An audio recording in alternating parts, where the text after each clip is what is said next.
Hello friends, it's a very interesting time wherein the entire country is in a political mode, discussing about the pros and cons of electing a new government or re-electing the incumbent government. Obviously the Modi government has come out with a report card of its own, showcasing the kind of transformation, the achievement that it's done in the last 10 years. It is not just that the achievements of the last 10 years are brought in, but more importantly, the crisis situation that prevailed in the year 2014 has been brought out very vividly through an official document called the White Paper. So which means the year 2014 was a year of crisis, the country was in the doldrums, the country had gone into one of the fragile 5 countries across the world. It was known to be a not so interesting destination for the investors worldwide, and the country was going downhill. That being the case, from then, how did they stall the rot? How did they clean up the mess? How did they ensure in the last 10 years transformation happened? This is broadly the gist of the white paper. It's a 59-page document, a very brief document, so to speak. India is known to have 2 versions in anything and everything that you do. One is the Sankshipta version, one is the Vistara version. Take the case of Ramayana. It runs into thousands and thousands and thousands of shlokas. At the same time, you have a Eka Shloki Ramayana. In one shloka, you are able to give the key important milestones of Ramayana and therefore cover the entire thing. Adau Rama Tapovanadi Gamanam Hatva Mrigam Kanchanam Vaidehi Haranam Jatayu Maranam Sugriva Sambhashanam Vali Nigrahanam Samudra Taranam Lankapuri Dahanam Paschad Ravana Kumbhakarna Hananam Etadhi Ramayanam. This in a very small verse, a single verse, tells you the entire gist of what Ramayana is all about. Of course, you can go into details, you should go into details at some point in time. Likewise, this white paper is a 59-page document, a very brief document consisting of an annexure which further gives you a tabular format of the difference of the transformation that's happened in the last 10 years. In the next few minutes, let me take you through few aspects. One obviously is how the mismanagement of the economy happened by the UPA. That's a key aspect, and a couple of examples to showcase how the transformation has happened, and most importantly, what does that mean for you? There's a transformation that's happened, but it's of no use to me as a common man, then it's irrelevant in a way. So we will try to put it across what it means to you as a common man, to your family, to the society at large. Shweta Patra, the white paper, is available on the Government of India website. You should be able to go through that for a better understanding of what the transformation that's happened. First, mismanagement of the economy. The thing that really directly touches the common man is the rate of inflation. The UPA economy started off on a very good note. An excellent background work done by the Vajpayee government earlier, excellent worldwide economic conditions, and you didn't have anything more to ask for. Unfortunately, what had happened is there was a huge mismanagement of the economy. Let me start with the first thing, the rate of inflation. The rate of inflation went up to the extent that it was on a trot for 20 months in the double digits. Let me repeat, on a trot for 20 months in double digit. That is the kind of a mismanagement of the economy, especially with respect to inflation, that the Congress did, that the UPA government did. On an average in the 10 years of the UPA government, they had about 8.2% as the headline inflation. Why is it that happened? Because a lot of money was poured in without creating the necessary infrastructure to produce the goods and services. It was a lot of money chasing few goods. Naturally, inflation is an outcome. It was a jobless growth, a lot of money on the one hand and no goods and services on the other hand. Therefore, there was inflation. Who did it bite? It impacted the common man, the poor, the most. Why? The poor people spend a large amount of their money on the basic necessities. And if the basic necessities are shooting through the roof, naturally it's going to impact their pocket. It's going to burn their pockets. This is what the first mismanagement of the economy through high inflation rate that the UPA government did. You can see the charts on your screen. You get to see the kind of a shooting up of the inflation rate that's happened during the Congress time. Second aspect, very interesting aspect, is that of the NPA during the UPA time. I mean, instead of calling it a UPA, it would have been better if we call it a NPA Sarkar. The Congress was an NPA Sarkar. Why? Why do we call it a NPA Sarkar? Chart on the screen shows you very well the kind of a zooming up of the NPAs in the public sector banks. Take a few data for instance. Vajpayee ji in the year 2004, after he lost the elections, by the time the power was handed over, the gross NPA was about 7%. But when he had taken charge, it was about 16%. Imagine Vajpayee ji reducing the gross NPAs by almost half, from 16% to almost 7.5%, 8%. Comes the UPA government, becomes absolutely careless in terms of dealing with the money, with the public money, which is your and our money, gave loans to each and every person that they were a part of, which is called as crony capitalism, or as Prime Minister Modi puts it, phone banking. Someone calls from the finance ministry, someone calls from the PMO, someone calls from the NAC headed by Madam Sonia Gandhi. The bankers are forced to give loans, knowing very well that the loans will never come back. That turns out to be an NPA. By the time the UPA handed over power in the year 2014, the gross NPAs had shot up to 12%. But there's a catch. The 12% was an underreported figure. The real figure was close to about 17 to 18%, worse than what it was when Vajpayee ji inherited in the year 97-98. What does this mean? What does this NPA shooting up mean? It only means two things: that there was a huge political interference to loot the public money. Okay, how does that impact a common man? Why should that bother you, bother me, or bother someone on the road? It should bother for the simple reason, as I described now.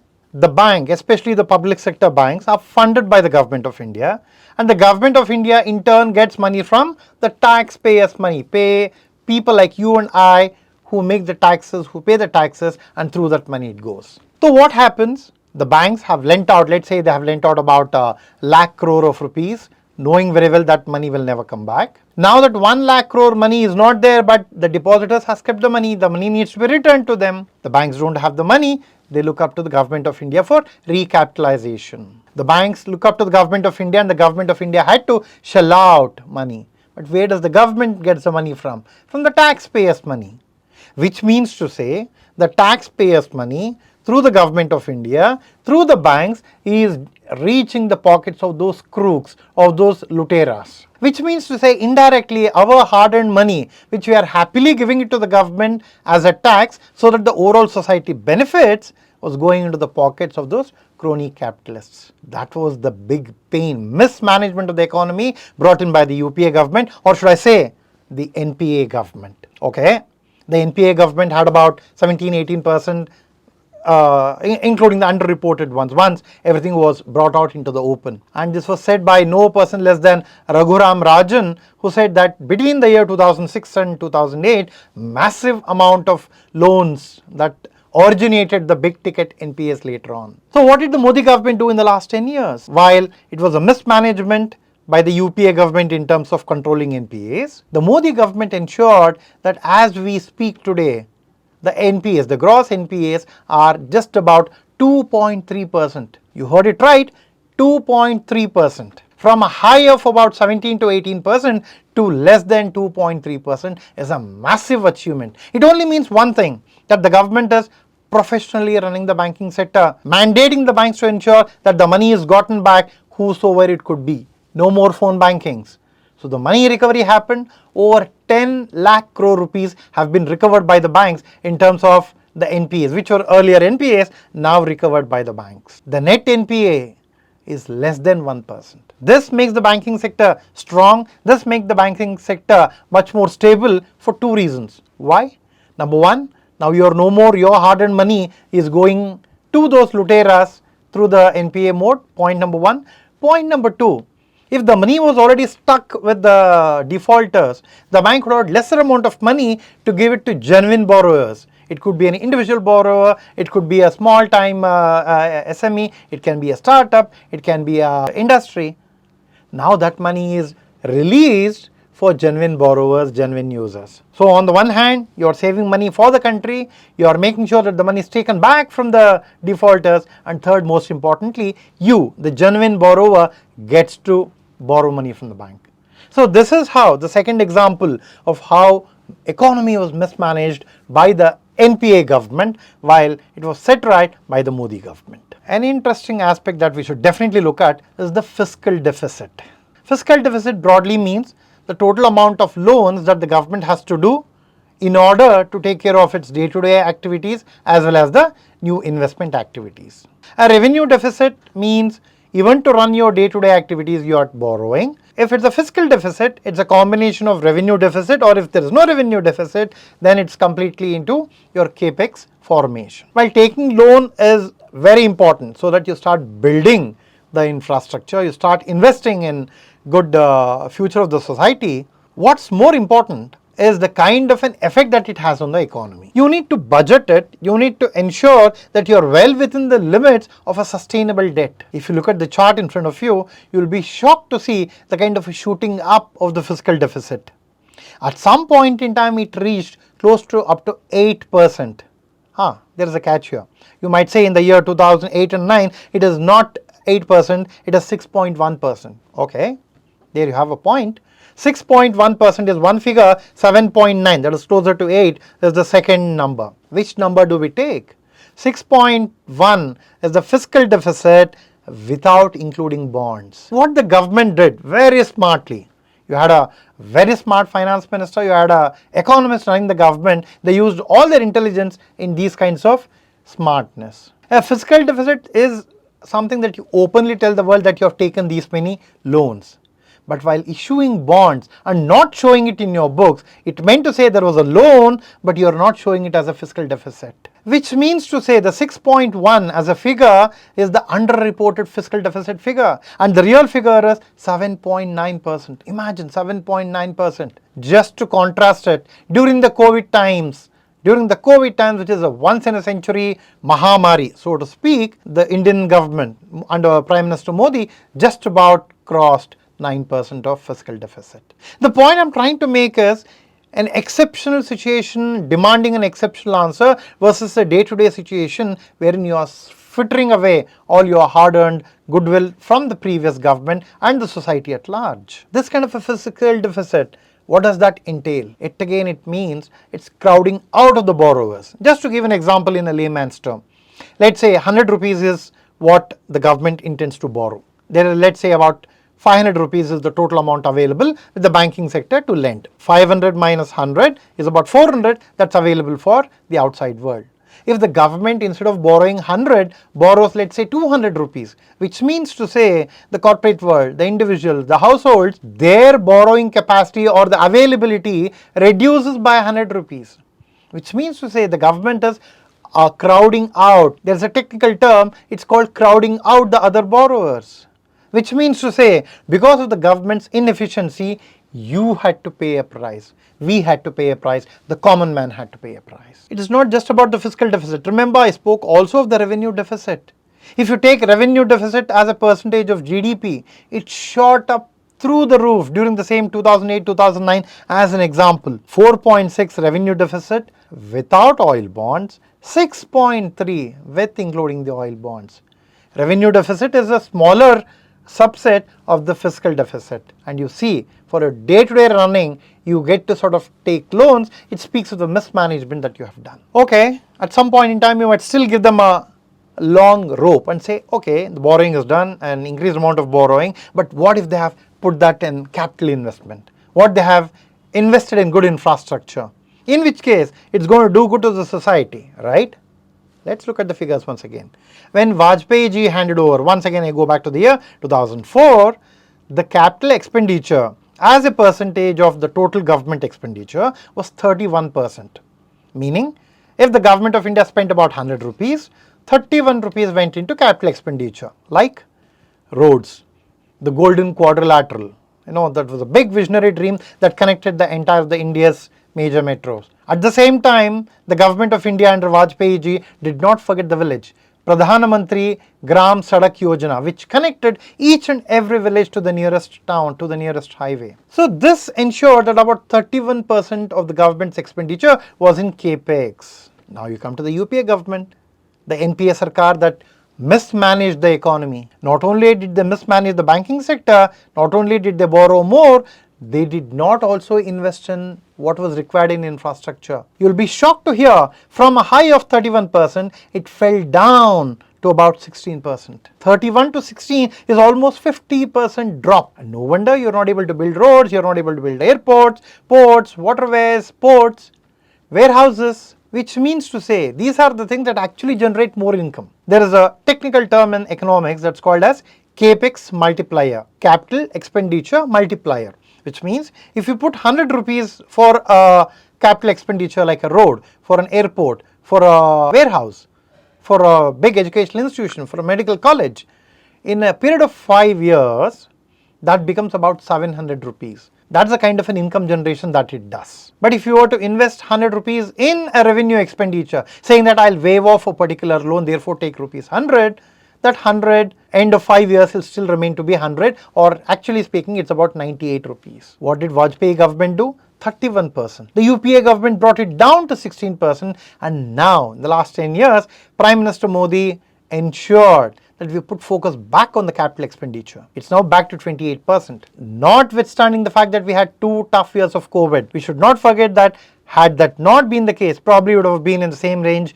or better than what Vajpayee ji had given it on a platter to the next government. And our intention is very clear as a government. We intend to focus very, very high on the capital expenditure part. In the year 2014, probably about 1.5 to 2 lakh crore rupees would have been invested in capital expenditure. The last budget, the latest budget, put about 11.1 lakh crore into capital expenditure. This is the kind of a difference in terms of managing an economy by the Modi government and mismanaging an economy by the Manmohan Singh government. Okay, this was broadly the context setting in terms of giving few examples, be it the rate of inflation, be it the fiscal deficit, be it the NPAs, and be it the capital expenditure, how the UPA Sarkar, the NPA Sarkar mismanaged the economy. In the next few minutes, I'll give you a few instances of the kind of transformation that's happened so drastically.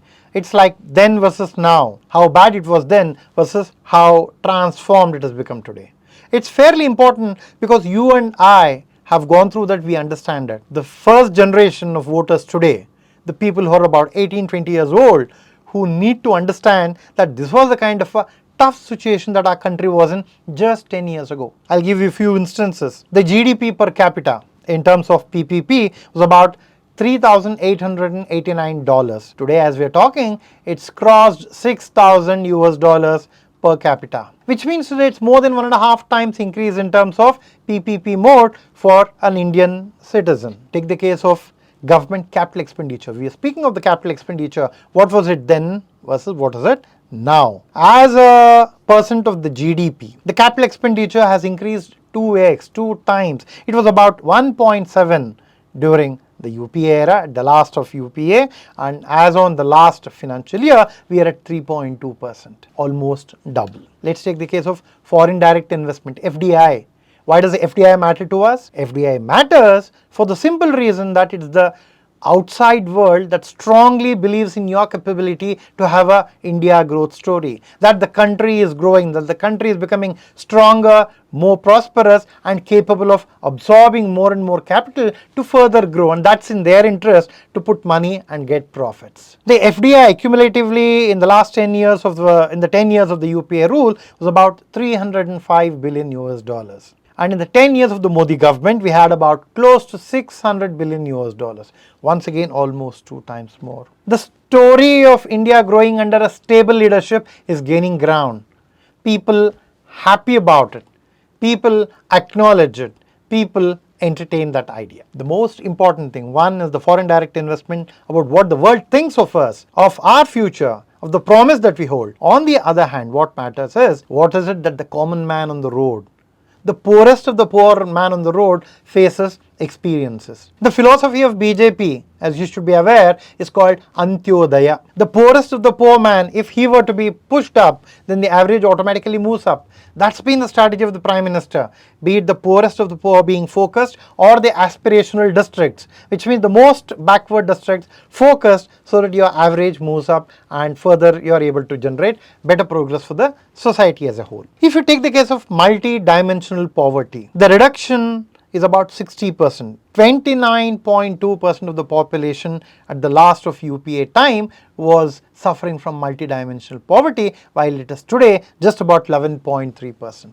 A massive, massive reduction. And how did this happen? This happened because of 2-3 reasons. One, absolutely non-corrupt and a focused delivery system. an efficiently focused delivery system. Gone are the days when the then Prime Minister Rajiv Gandhi spoke of how a rupee sent from Delhi would become just about 15 paisa by the time it reached the villages. Today, a rupee sent from Delhi is a rupee received in a village. DBT, direct benefit transfer. No middleman, no leakage, no delay.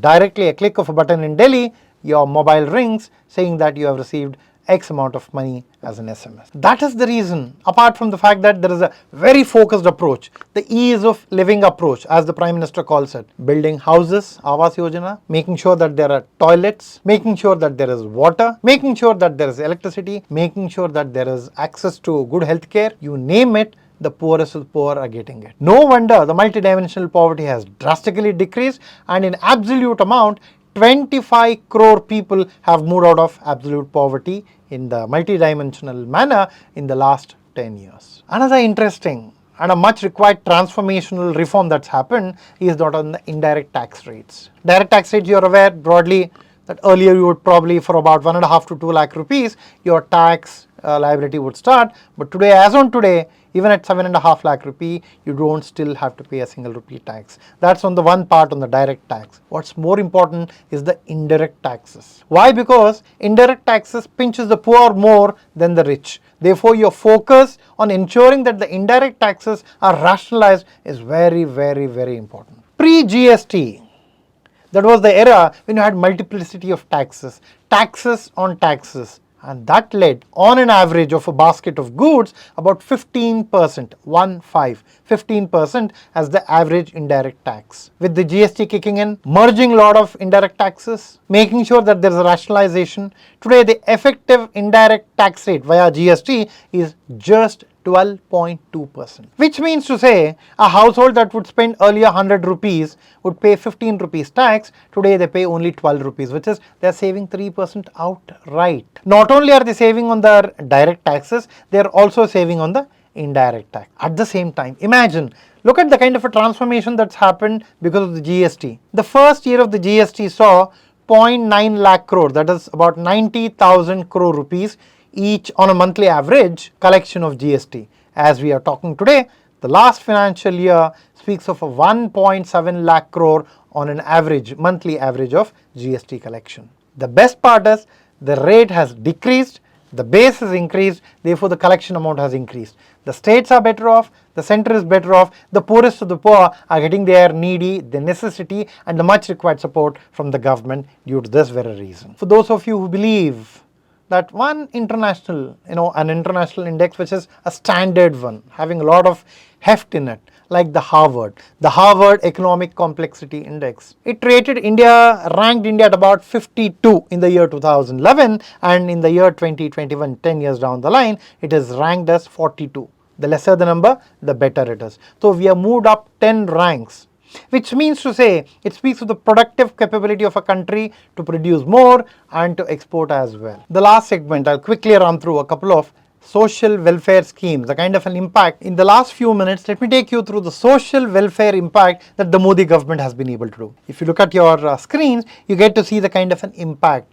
LPG connections, it used to be about 14.5 crore people, while today it's about 31.5 crore people. It's almost doubled. You're talking of electrification status. It used to be about 85% of the villages were electrified. Now today the entire country is electrified 100%. You're talking of rural places having the availability of electricity. It used to be about 12 hours a day during the UPA era, and today it's about 20.6 hours. Which means to say almost for the better part of the day, the rural places are getting electricity as well. You're talking of the tap connection, Nal Se Jal. It used to be about 3.2 crore houses that were having the tap connections. Today it's about 13.8 crore households. So these are the broad touch points that I have looked at. A detailed look at the 59 pages white paper along with the annexure 2 will give you a very, very interesting revelation of sorts that tell you what kind of a bad situation that we were in. And it is for this very reason that the government of India says very clearly that we did not want to further put the people into lack of hope or despair in the year 2014, but worked for the next 10 years, stabilized the economy. Now with a lot of pride we can tell the world India is a strong country, the 5th largest economy in the world, about twice the 3rd largest economy position in the next 2 to 3 years time, and with lot of stability, with lot of inherent strength. Therefore, looking back and telling what kind of a situation that we were in is good thing for the voters, for the citizens, especially the first time voters. Make sure that you go through this. Make sure that your children who are voting for the first time have an understanding of this and get them to vote in a much more meaningful manner. Namaste.